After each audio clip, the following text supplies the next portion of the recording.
Hi,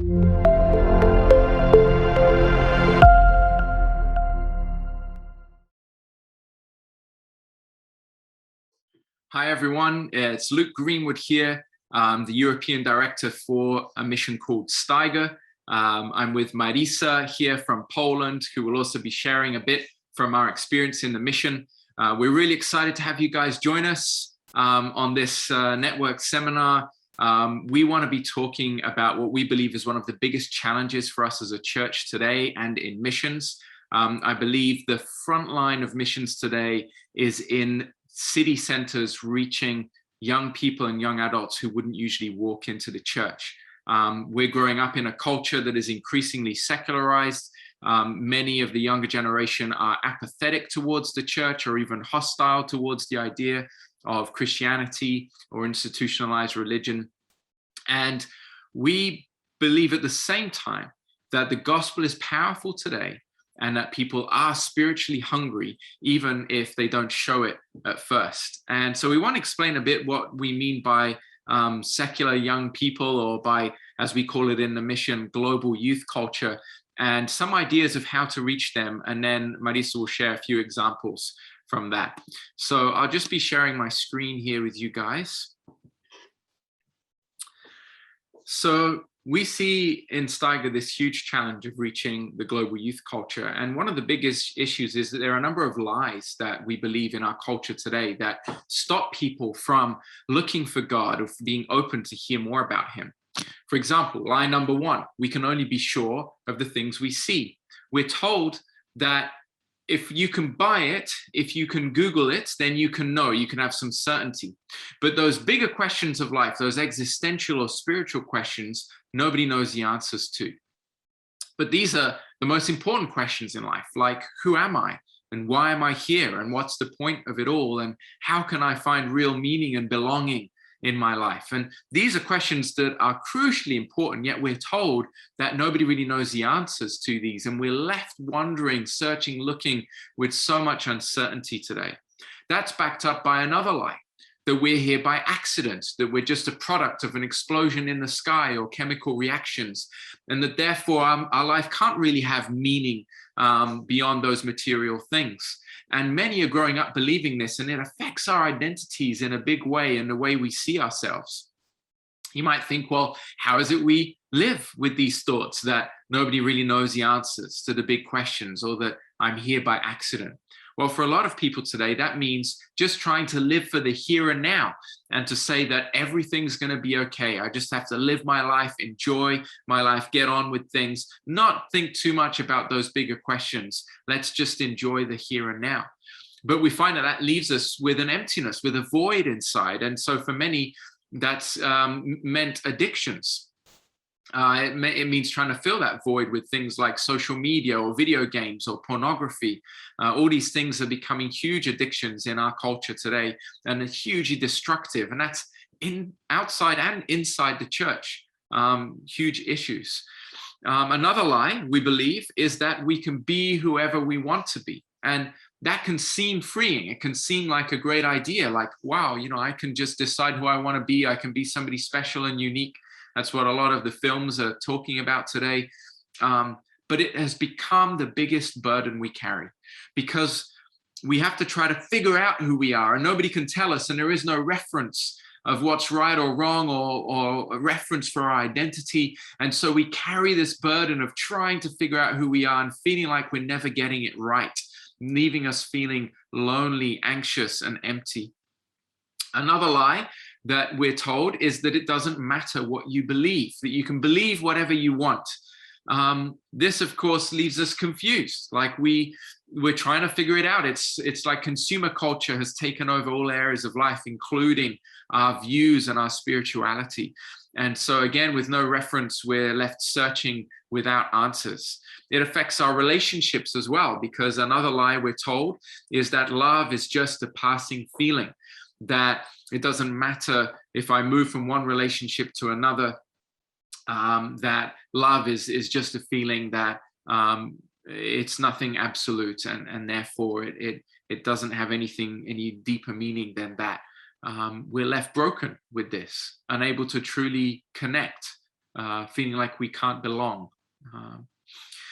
Now, if there was a God, all these things would change. But the lie number 7 I want to share with you is that people believe today that to find God, you have to be religious.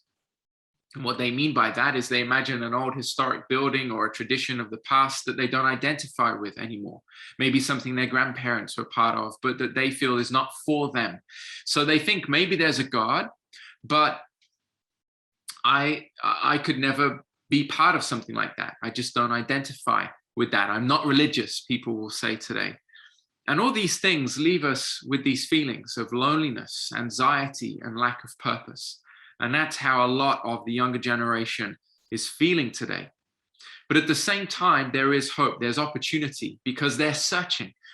This is a band from the UK who would consider themselves atheists, but this is what they say in their lyrics.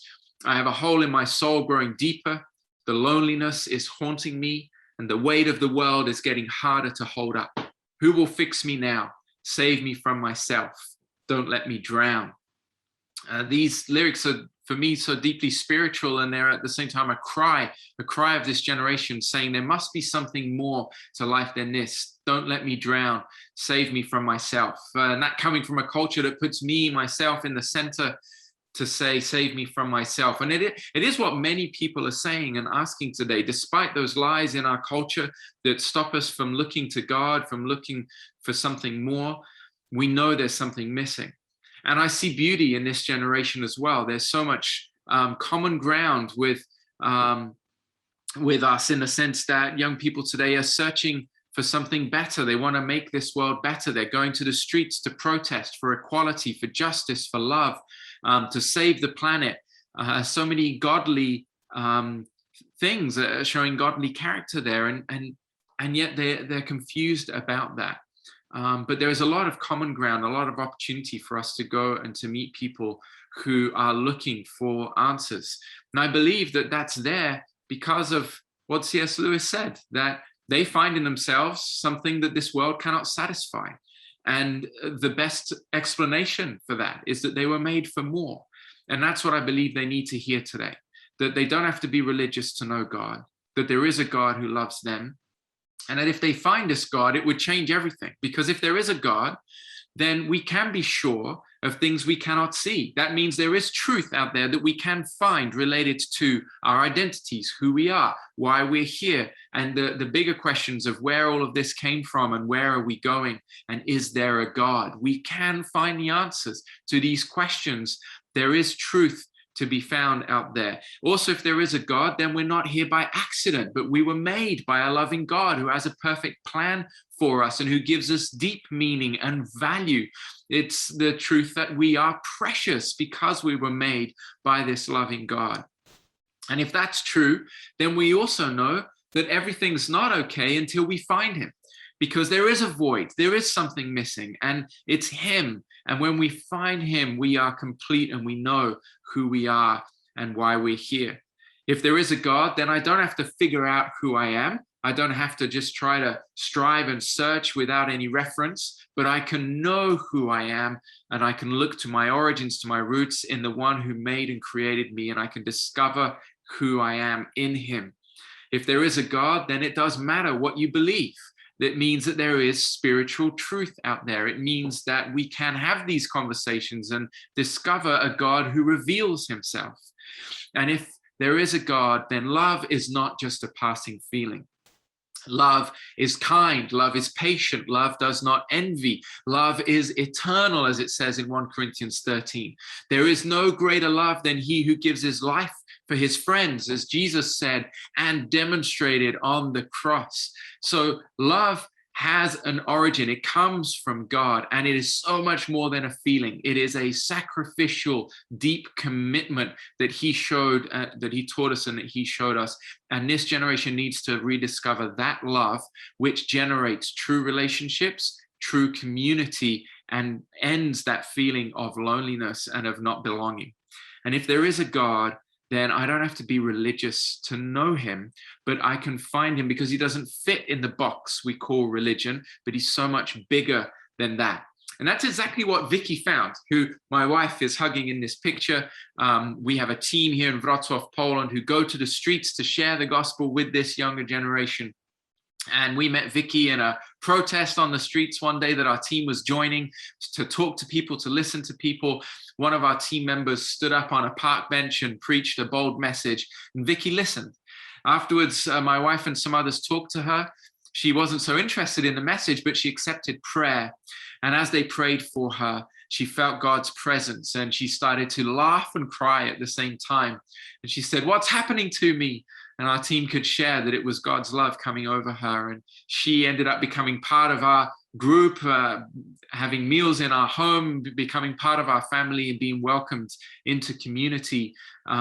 She got baptized last year and has been a strong part of our actions here ever since. But that's what people need. They need us to go to them, to connect with the themes that they care about, to communicate truth in a way they can understand, and to invite them into discipleship, into relationship before they're ready to go to a church or to come to a meeting of some kind. So I want to leave you with these three thoughts: that we need to know the scene, which means to go to people, to know the culture, to speak truth into that scene, and to make disciples in that scene where people are. And I'll explain that a little bit. To know the scene means to build relationships, to be where people are. For too long, our evangelism has been come to us, when really we need to be going to them, to their places, and to be part of their lives. We need to ask good questions to understand how people are feeling today and what the culture is saying, to understand these lies I was just talking about, and then to realize how we can communicate with people, how we can find common ground, and how we can answer the lies and the questions in our culture. We need to build partnership with the scene, which means to work with people outside the church. In our mission, we do a lot of events that are in partnership with the non-Christian cultural scene of the city, or artistic scene, or whatever place and context God calls you to. When we're there, part of that culture and that context in our cities with the young people who would not walk into a church, we need to be bold to speak the truth about who Jesus is, to preach the message from the rooftops again, to communicate the death and resurrection of Jesus in a way they can understand, to believe God for the supernatural, to pray for people to experience his presence, to pray for revival, to pray for miracles that would be evidence that God is moving, that this generation might see and believe again. So we need to be out there bold, speaking truth. And when people respond to that message and they want to know more, it's not enough to say, come to our church or to our follow-up meeting. We need to invite people into our lives. So we believe that discipleship starts where you are, when you meet that person. The first time you meet somebody new who's interested in the gospel, like our teams do on the streets or in the clubs and universities and parks where we go, we understand that a discipleship relationship has started the moment we meet that new person. So we welcome them into our lives, into a community, and we want to start walking with them right then and there. We want to get people involved in the action. We want to make prayer and Bible a normal part of life.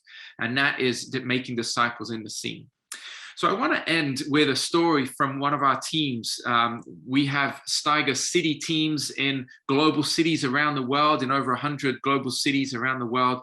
And they're applying these principles of going to people, going to the youth culture, to the young adults of the city, sharing Jesus and making disciples in those places. Our team in Kiev started by gathering young people in the city to pray for the city, to talk about sharing the gospel and a missional mindset to reach their city. Soon they were going to the streets with flash mobs and protests, creativity to share Jesus during these times. They talked to many different churches. They're all part of different churches in the city. So they gathered around 70 people from various different churches in Kiev, and we're going to the streets with creative evangelism, one-on-one conversations, engaging people where they are, and preaching to the crowds the good news about Jesus. this formed a team that started doing this regularly, going out to people, and not only with street evangelism, but really engaging relevantly with the culture of the city, going to the skate parks, going to the electronic music clubs. It's in places like this.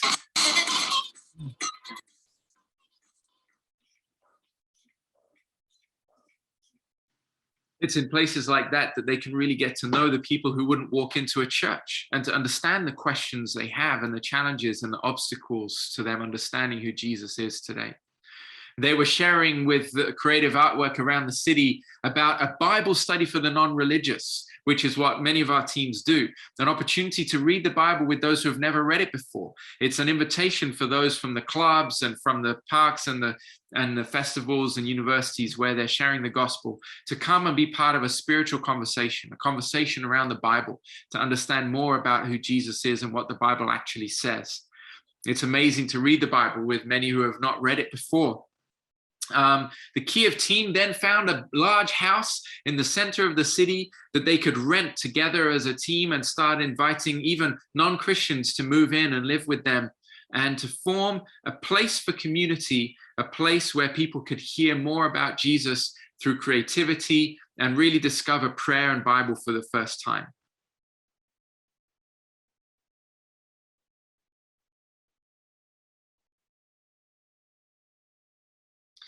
For people like Timur, this place was so important. The team first met him on a street evangelism where he shared with them about his struggles and his questions.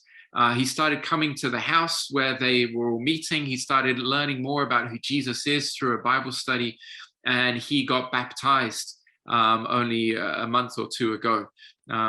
This was one of the Bible studies he was part of, and he eventually decided he wanted to get baptized. There he is on the far left. So I share this story to show that we can go to people today, even who have a negative idea about the church, be bold about sharing the truth about who Jesus is, praying for God to move in a supernatural way, and to make disciples where people are and invite them into our lives. And we believe that is how we're going to reach the global youth culture, a secular mindset today, young people and young adults in cities around the world who wouldn't walk into a church, but that need a missional team like this, formed with people from various different churches, to go into the scene and share Jesus today and respond to the lies in our culture. So I'm going to ask Marisa from Poland to share some examples with us of her work in Poland and the team that she's been part of, to understand a bit more about how we can reach people today in Europe. Hello guys, this is Marisa, as Luke said, and I'm glad that I can be here with you. I'm also part of Steiger, a mission that is called to reach and disciple global youth culture, and this is our topic today. So Luke was sharing about some great thoughts, some great ideas, why we should do it, and what is exactly global youth culture. And I would just like to share few ideas, few me thoughts, just few things that we are doing, we are trying to do in Poland. And in Steiger, we work as city teams because we believe we cannot do things only on our own, but we need teams. And in each team, we need to have people like heart people. We need to have brain people, people with great skills, with great communication, people that are very intelligent, people that love to read. But we also need to have people like feed people, people of action. And I need to say that I think I am the third type. I am somebody that loves to act, that really need to do something. And my advice to you, maybe you are watching this because you are already doing something and you just want to maybe know more about that topic, but maybe you would just like to start. So my advice is, all you need to do is you just need to start. You just need to start doing something. But first, you just need to pray. You need to meet with other people to pray about your city, about your heart, about other young people in your area. And then you just need to act, just need to go with some different things, with some different stuff, but you need to be faithful, and then God will open the door. And this is my perspective, this is my history. For many years, I was trying to do many things and use different methods, and some of them are very bad, some of them were very good, but God is faithful and He's doing His job. So when we are saying yes to Him, He can use us in different way.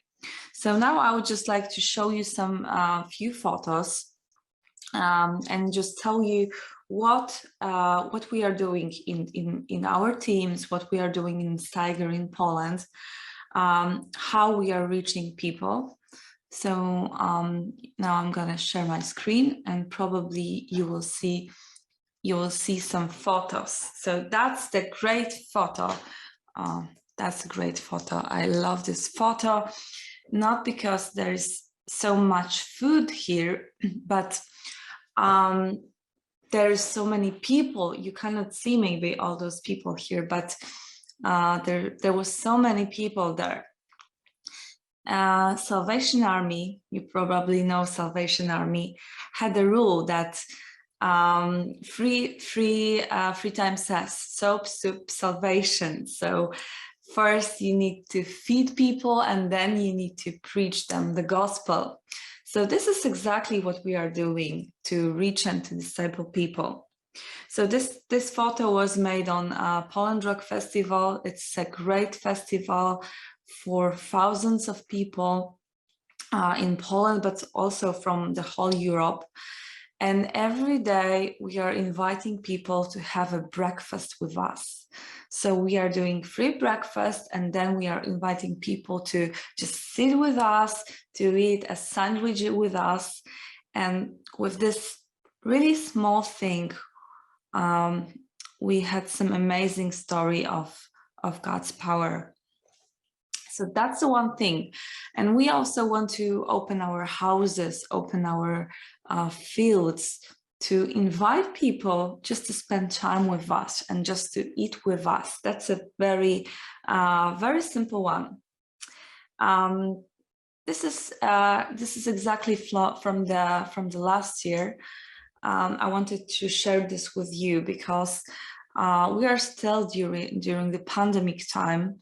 And last time our team in Katowice was preparing to have an outreach on Black Friday day. We wanted to share with people that there are some things that they cannot afford in life. But then because of pandemic, we cannot do anything on the streets. So we thought, okay, but still we have got the internet. So maybe we could create like a campaign in the internet. So we find a costume of this yellow guy, and we made some photos with him, like as a symbols of what you cannot afford. Like you cannot afford, or you cannot buy real prayer, or you cannot buy real relationship with Jesus. You cannot buy pure joy. And why I am sharing this is because there was great fruits because of that. So we thought we cannot do anything, but still we could do something, and this was very like visible for other people. We also made some different videos, some different stuff, and because we were like very happy because of that previous action, we also made a continuation for Christmas with the same yellow guy. But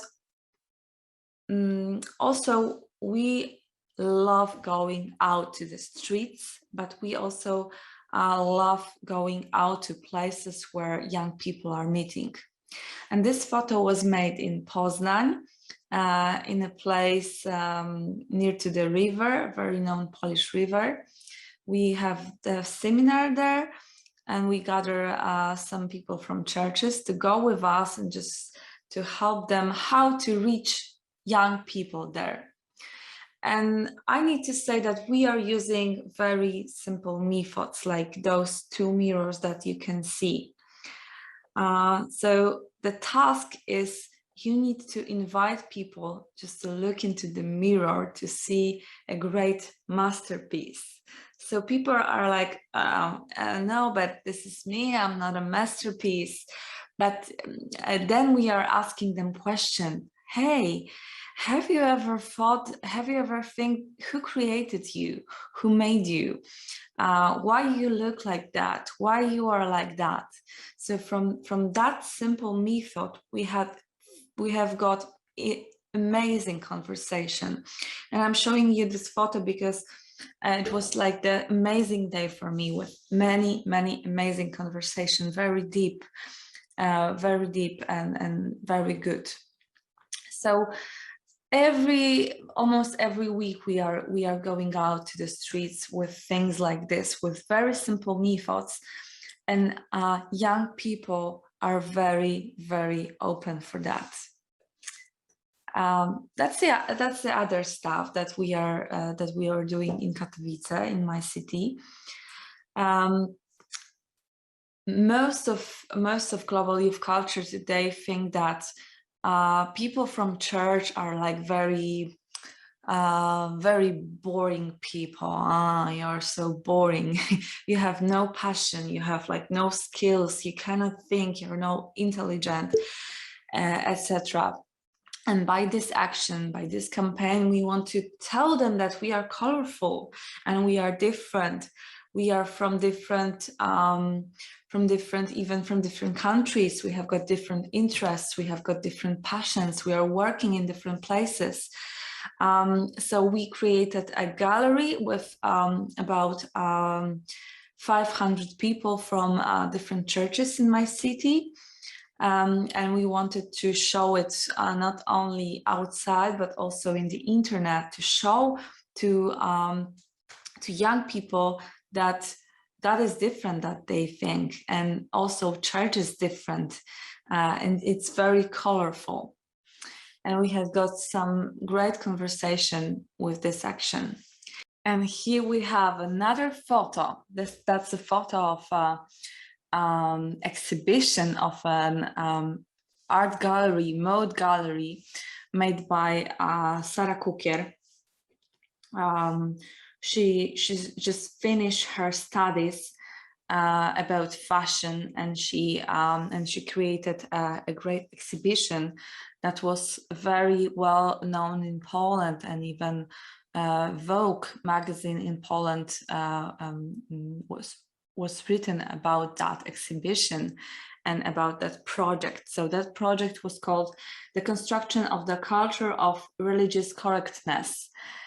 So that exhibition was made by our team in Wrocław, just to show a completely different view of Christianity, of who God is. And that changes a lot. This is like a amazing, that was amazing stuff. And this guy here, you may think, who is he? Is he a singer? Yes, he is a singer. He is doing rap, hip hop music. But here you can see Jesus. Of course, it's not a real Jesus, but he plays Jesus in our performance called I Am. I Am, this is how God is calling himself, I Am. So this year, 2021, our prayer was to create something Polish. Our prayer was to create a Polish tool to reach global youth culture, to reach people on the streets in big cities in Poland.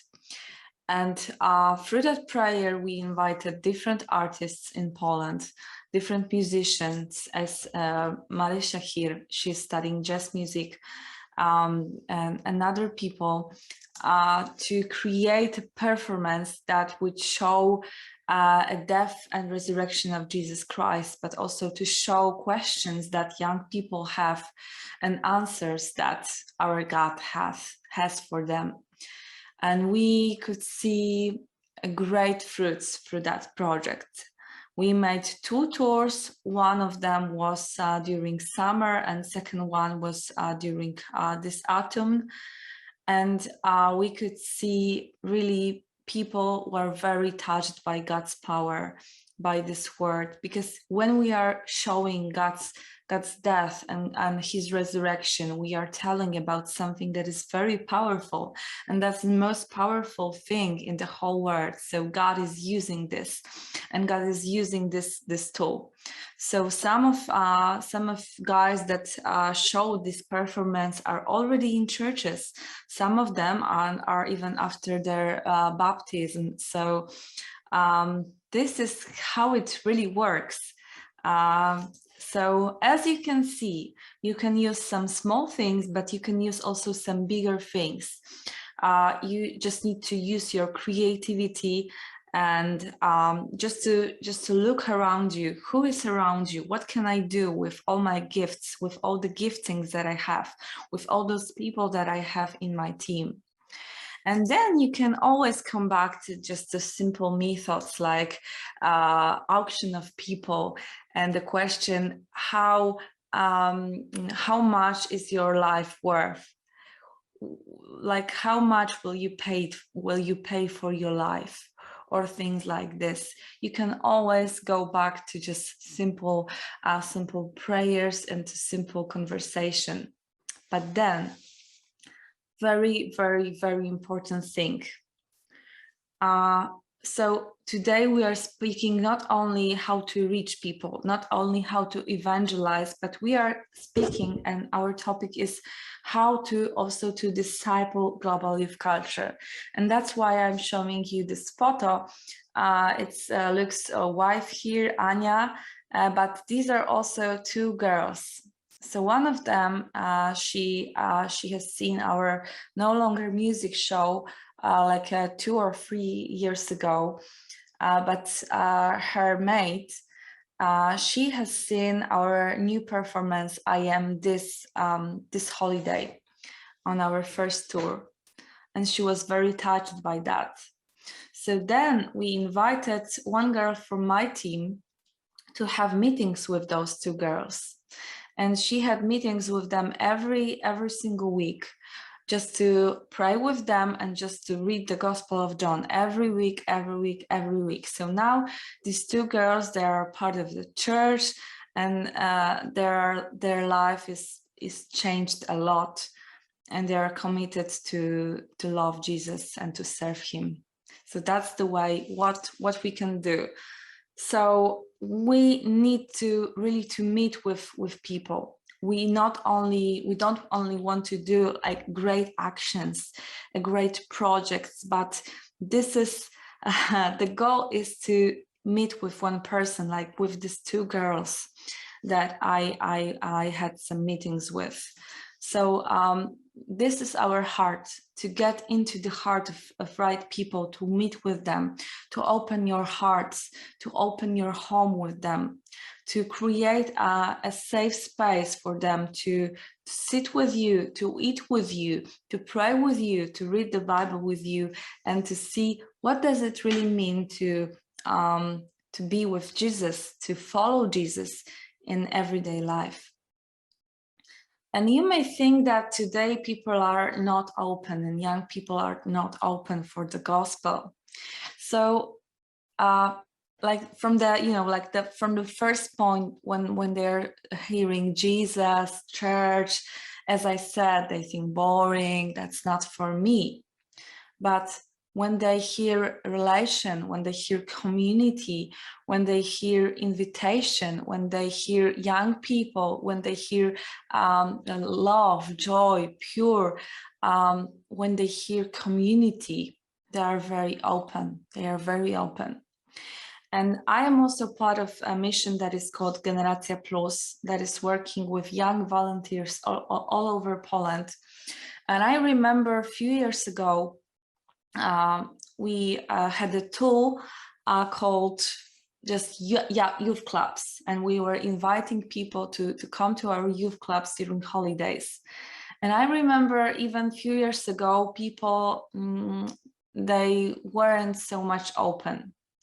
They were still on their phones, they were playing games, they didn't want to come. And then we thought, maybe we should just, cancel this tool. Maybe we won't use it anymore.